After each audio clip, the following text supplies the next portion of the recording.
আলহামদুলিল্লাহ, আসসালামু আলাইকুম রহমতুল্লাহ। আপনারা ভাগ্যবান, এই জন্য ভাগ্যবান যে আপনারা এখন যারা ছাত্র রাজনীতি করছেন, এখন আগের মতো গদবাধা ছাত্রদল করার আর সুযোগ নাই। আমরা যারা ছাত্রদল করেছি, শিক্ষা, ঐক্য, প্রগতি এই মূলনীতিকে বুকে ধারণ করে ছাত্র সমাজকে উদ্বুদ্ধ করে জাতীয়তাবাদী ছাত্র দলে আমাদের কাজ করার সুযোগ ছিল। আমরা কাজ করেছি। স্বৈরাচারের এরশাদ বিরোধী আন্দোলনে সারা বাংলাদেশের প্রতিটি শিক্ষা প্রতিষ্ঠানে জাতীয়তাবাদী ছাত্র দল সরাসরি ছাত্রদের ভোটে নির্বাচিত সবকটি ছাত্র সংসদে জাতীয়তাবাদী ছাত্র দল নেতৃত্ব দিচ্ছে। শুধু তাই নয়, 90 ডাকসু এরশাদ ক্ষমতায়, সেই ডাকসু তো জাতীয়তাবাদী ছাত্র দল। শুধু ডাকসুতে নয়, সব কয়টি হল সংসদে কি অবস্থা, জাতীয়তাবাদী ছাত্র দল নেতৃত্ব দিচ্ছে। এখন দুঃখজনক হল সত্য, আমরা যেন কেন সাধারণ ছাত্রদের কাছ থেকে অনেক দূরে চলে যাচ্ছি। এটা দলের জন্য মোটো কোনো ভালো সংবাদ নয়। গত পরশুদিন আমি আমাদের পদত্যাগকারী অ্যাটর্নি জেনারেল, উনার নির্বাচনী এলাকায় উনি এমনি হয়তো একটি প্রশিক্ষক এবং অংশগ্রহণকারীদের মধ্যে উনি জানার চেষ্টা করছিলেন যে আপনারা যারা আছেন, যে শিক্ষা প্রতিষ্ঠানে লেখাপড়া করেন না কেন, ফার্স্ট বয় সবচেয়ে মেধাবী ছাত্রকে একটু হাতটা উঠান। অনেকে উঠাতে পারলেন না। দ্বিতীয় তৃতীয় উনি খোঁজার চেষ্টা করলেন। অনুরোধ করি, সময় পাল্টিয়েছে। 8টি বিষয় নির্ধারণ করে দেওয়া হয়েছে। প্রশিক্ষণ নেবেন। আমরা বরাবরই লেট, পৃথিবী অনেক দূর আগে গেছে। ফজরের নামাজ যারা পড়ে, সূর্য উঠার আগেই তারা ফজরের নামাজ পড়ে। সূর্য উঠার পরে নামাজ হয়, কিন্তু জামাতে নামাজ পাওয়া যায় না। আমি ছাত্র দলের কর্মী, আমি গর্ববোধ করি এই শহরে আমি শুরু এবং শেষ। আমার আগে পড়ে এখন পর্যন্ত কেউ এই পৌরসভার মেয়র, চেয়ারম্যান হতে পারে নাই।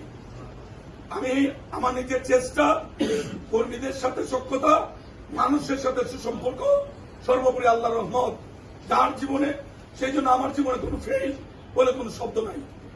আমি অনুরোধ করি আপনারা আগামী দিনে নেতৃত্ব দিবেন। তারেক রহমান সাহেব 8টা বিষয় স্থির করে দিয়েছেন। একদম সুনির্দিষ্টভাবে এই কাগজগুলি এমনি এমনি তৈরি হয়নি। যারা এগুলি তৈরি করেছেন, ওনাদের সাথে আমাদের বিভিন্ন সময় কথা বলার সুযোগ হয়েছে। সাবেক ছাত্রনেতা হিসেবে, বিএনপির সাংগঠনিক সম্পাদক হিসেবে ওনাদের সাথে কথা বলার সুযোগ হয়েছে। আমি বিনয়ের সাথে অনুরোধ করব, যারা ট্রেনার হয়ে আসছেন, যারা ট্রেনিং নিতে আসছেন, সময়টা তো হিসাব করে খরচ করতে হবে। ভোটের মাত্র আর কয়দিন, আজকে 15 তারিখ, আগামী 15 তারিখে ইনশাল্লাহ আপনার দেশে নতুন সরকার থাকবে। নতুন সরকার জনগণের ভোট দ্বারা নির্বাচিত হয়ে, সময় একদম কম। আগে মনস্থির করতে হবে। রাকিব যেভাবে বলেছে, আমি একটি কথা বলতে চাই, আগে আমরা সিদ্ধান্ত নেই তারেক রহমান সাহেবের 31 দফা এটা বাস্তবায়ন করা সম্ভব কিনা। যদি সম্ভব হয়, তারেক সাহেবের কর্মী হিসাবে আমাদেরকে উনার নির্দেশনা মেনে আমাদেরকে হাটে ঘাটে মাঠে, স্কুলে কলেজে, ক্যান্টিনে, হলরুমে যেখানে সুযোগ পাওয়া যায় সেখানে এটার পক্ষে জনমত করতে হবে। আমরা কেউ পরিবার ছাড়া না, প্রতিটা মানুষ আমরা কোন না কোন পরিবারের সদস্য। আজকে বিএনপি ফ্যামিলি কার্ড বলেন, কৃষকের জন্য বলেন, ছাত্রদের জন্য বলেন, ইমাম সাহেবদের জন্য বলেন, এই আলোচনাগুলি যদি আমরা আমাদের বাড়িতে করি, আমরা আমাদের পরিবারের মধ্যে করি, আমরা আমাদের এলাকার মধ্যে করি, কাজগুলো কি সহজ হয় না? একা বলার চেয়ে অনেকগুলি মানুষ যে কথাগুলি বলতে পারবো সেটাই মানুষ বেশি বিশ্বাস করে। আজকে ছাত্র সংসদগুলা আমরা হয়তো গায়ে মারছি না, কারণ আমরা বিশাল রাজনৈতিক দল। বিএনপির জনপ্রিয়তার কাছে অন্য কোন দল ধারে কাছেও নাই, 100% সত্য। কিন্তু আগামী দিন যারা নেতৃত্ব দিবেন, যারা ডাকসু বলেন, চাকসু বলেন, সব জায়গায় বলেন, শিক্ষা প্রতিষ্ঠানগুলি, আপনারাই দেখবেন এমপি হবেন, আপনারাই মন্ত্রী হবেন, আপনারাই পৌরসভার চেয়ারম্যান, উপজেলার চেয়ারম্যান হইবেন। তারেক সাহেবের একান্ত প্রত্যাশা জাতীয়তাবাদী ছাত্র দল নিজেরা যোগ্যতার ভিত্তিতে নিজেরা যেন ওই সমস্ত চেয়ারে যেদিন বসবে সেই দিনই একটি সমৃদ্ধ বাংলাদেশ আমরা জাতিকে উপহার দেব।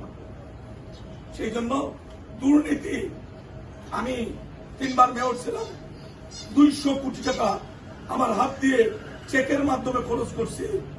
আমি ছাত্র দলের কর্মী, আমার নামে 6টা হত্যা মামলা আওয়ামী লীগ আমার কাঁধে চাপাই দিছে, 100-র উপরে মিথ্যা মামলা দিছে, কিন্তু আমার নামে 1 পয়সার দুর্নীতির মামলা দিতে পারেনি। এটা আমার অর্জন, দলের কর্মী হিসেবে এটা আমার অর্জন। আমরা অনুরোধ করব, আমরা নিজেরা এগুলো বাস্তবায়নে আমরা চেষ্টা করব। আজকের প্রশিক্ষণ যেভাবে ভাবে নেওয়া যাবে না, অনেকে অমনোযোগী। এখান থেকে বারবার বলা হচ্ছে যে ওনারা যা বলতেছেন আপনারা শুনতেছেন কিনা। তারেক রহমান সাহেব দলের চেয়ারম্যান, এক বুক আশা নিয়ে উনি বসে আছেন। তরুণদেরকে আপনারাই নেতৃত্ব দেবেন, তরুণদেরকে আপনারাই ধানের শীষের পক্ষে নিয়ে আসবেন, কারণ তরুণদের সাথে আপনাদের বন্ধুত্ব। আপনাদেরকে যেভাবে সমাজের বিভিন্ন শ্রেণী পেছনের মানুষ ভালোবাসে, স্নেহ করে, এটা অন্য কাউকে করে না। কারণ আপনারা অধিকাংশ মানুষ নিষ্পাপ, আপনাদেরকে কোনো পাপ স্পর্শ করতে পারেনি, আপনাদের মধ্যে কোনো লোভ লালসা নেই, আপনারা টেন্ডারবাজি, চাঁদাবাজি, ঠিকাদারি কাজে আপনারা নেই।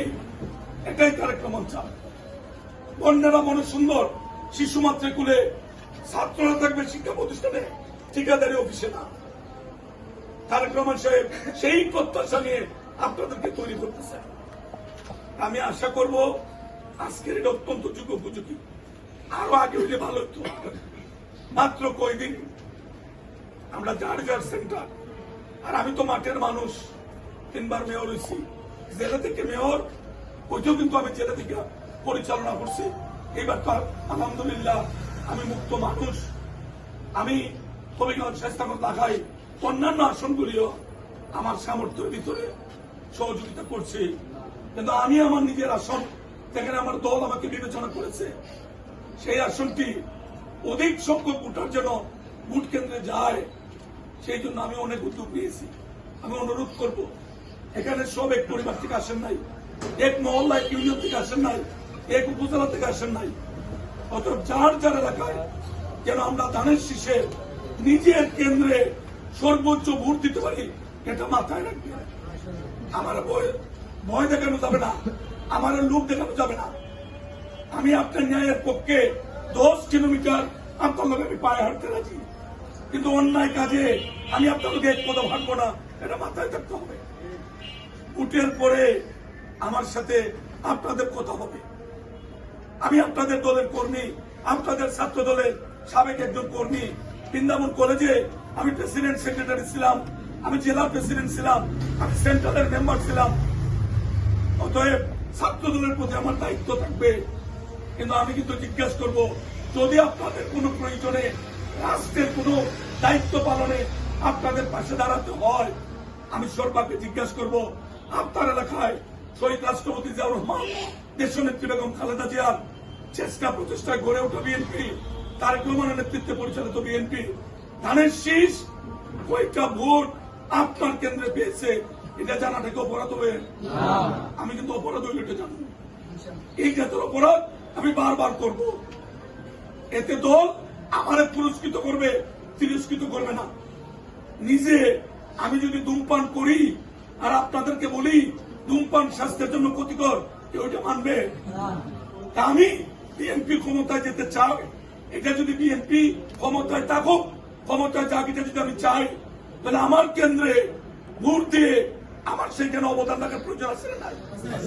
অন্যরা ভোট দিবে আর আমার সেন্টারে ডুগডুগি বাজাবো, এই কাজ হবে না রে ভাই। আমি কিন্তু মাঠের মানুষ। অন্যান্য জায়গায় এমপি সাহেবরা এমপি, আমার কিন্তু এমপি পাওয়া যাবে না। আমার ধরে নিতে হবে ছাত্র দলের দোষ একটু বেশি দায়িত্ব পেয়েছে, এটা মাথায় রাখবেন। আমার লোকে পুলিশ থাকে না, আমি সাইকেল চালাই, সাইকেলে চড়ি, পায়ে হাঁটি, পায়ে হাঁটাই। অনেকে আমার লোকে হাঁটতে পারে না।